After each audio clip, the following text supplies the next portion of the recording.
Walden Bello, who is an honorary research fellow in sociology at the State University of New York.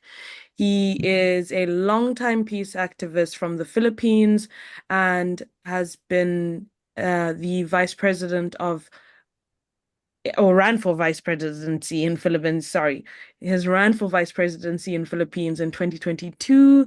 He is also the founding member of Focus on the Global South. And of course, Philippines plays an important role and node in the US strategy in the Pacific. So we are really grateful to have you here, Walden. Over to you. Okay, thank you, Mikaela, and thank you to my fellow panelists.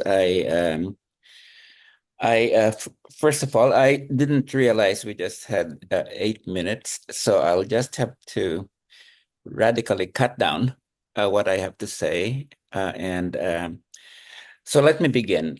So let me just say is that looking at the first Trump vice presidency in 2017 to 2021, it is only in retrospect that we can appreciate how radically it was isolationist, anti-globalist, and protectionist.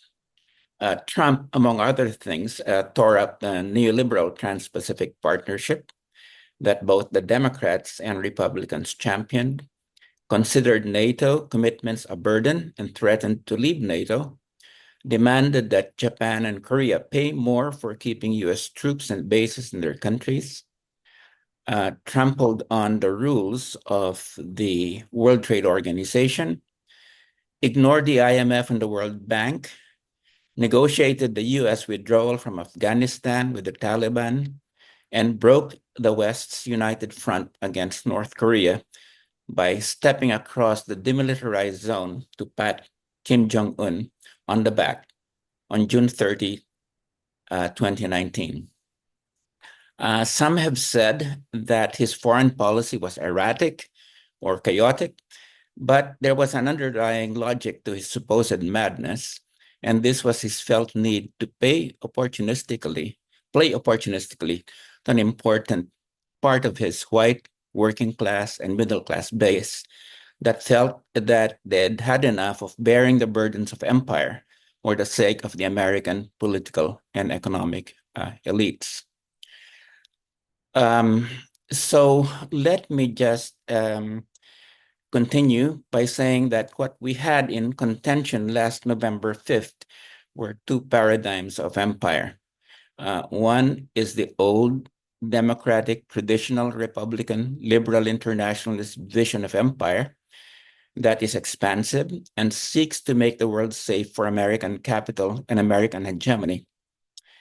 And the opposing view, that of Trump and J.D. Vance, considers the empire overextended and proposes a quote-unquote aggressive defensive posture appropriate to a superpower in decline.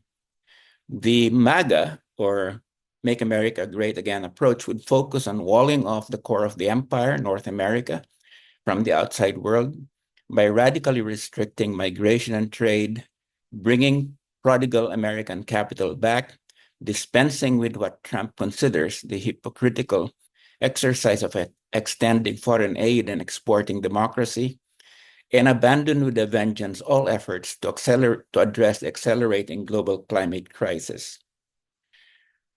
Rather than isolationism, perhaps a better term for Trump's grand strategy is, quote, selective engagement, to contrast it with the open-ended global engagement of liberal internationalism of Biden.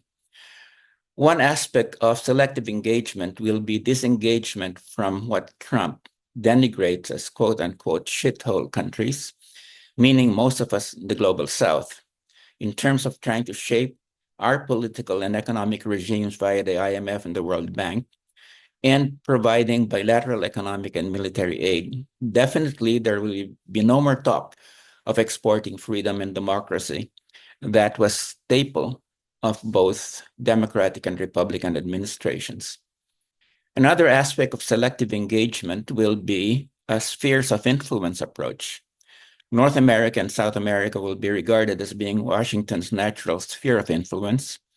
So in my view, Trump will stick to the Monroe Doctrine, and maybe his choice of Marco Rubio to be his Secretary of State might reflect this, since Rubio, a child of Cuban refugees, has been very hostile to left-leaning governments in Latin America. Cuba and Venezuela, in particular, will be squeezed more than they are right now. Eastern Europe will likely be seen as belonging to Moscow's sphere of influence, with Trump reversing the post-Cold War US policy of extending NATO eastward, which was a key factor that triggered Putin's invasion of Ukraine. The European Union will be left to fend for itself, with Trump unlikely to invest any effort to prop up NATO, much less expand its remit to the Asia-Pacific, as Biden has done. It would be a mistake to underestimate Trump's resentment of the Western allies of the United States, which in his view have prospered at the expense of America. The downgrading of the United States as a central player in the Middle East will continue, with Washington confining itself to providing weapons for Israel and encouraging a diplomatic rapprochement between Israel and the reactionary Arab states like Saudi Arabia to stabilize the area against Iran and the wave of radical Islamism that direct US intervention failed to contain. Needless to say, Trump will gladly turn a blind eye to Tel Aviv's carrying out its genocidal campaign against the Palestinians. Finally, in the Asia-Pacific, there is a strong likelihood that while Trump will pursue the trade and technology war with China that he initiated during his first term, he will dial down the military confrontation with Beijing, mindful that his base is not going to like military adventures that take away the focus from building Fortress America. Concretely, he'll raise the price for keeping US troops and bases in Japan and South Korea. He'll re-engage Kim Jong-un in the dialogue he was carrying out when he crossed the DMZ in 2019, a dialogue that could have unpredictable consequences for the US military presence in South Korea and Japan. Could a change in Washington's commitment of a military umbrella for South Korea and Japan be the price of a grand deal between Kim and Trump? This is the specter that haunts both states. Trump is likely to cease sending ships through the Taiwan Straits to provoke China, as Biden did.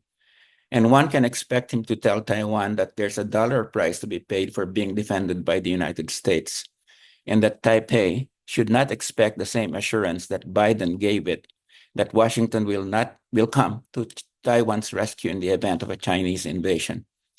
I think Trump knows that a Chinese invasion of Taiwan was never in the cards anyway, and that Beijing's strategy was always cross-straits economic integration as the means to eventually absorb Taiwan.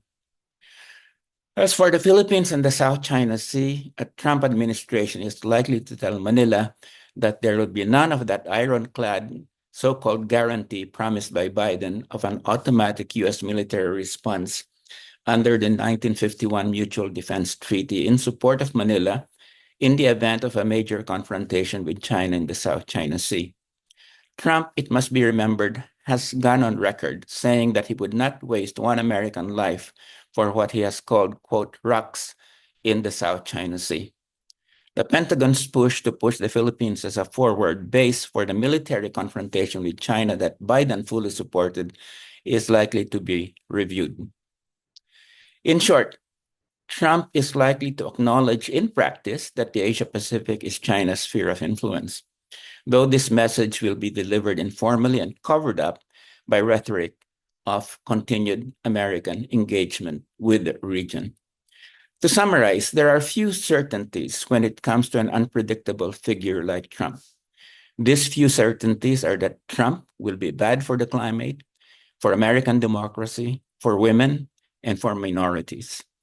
As for the rest, one can speculate based on past behavior, statements, and events, but one would be wise to always remind oneself that while his instincts are isolationist, unpredictability in policy and action has been and will continue to be the hallmark of Donald Trump.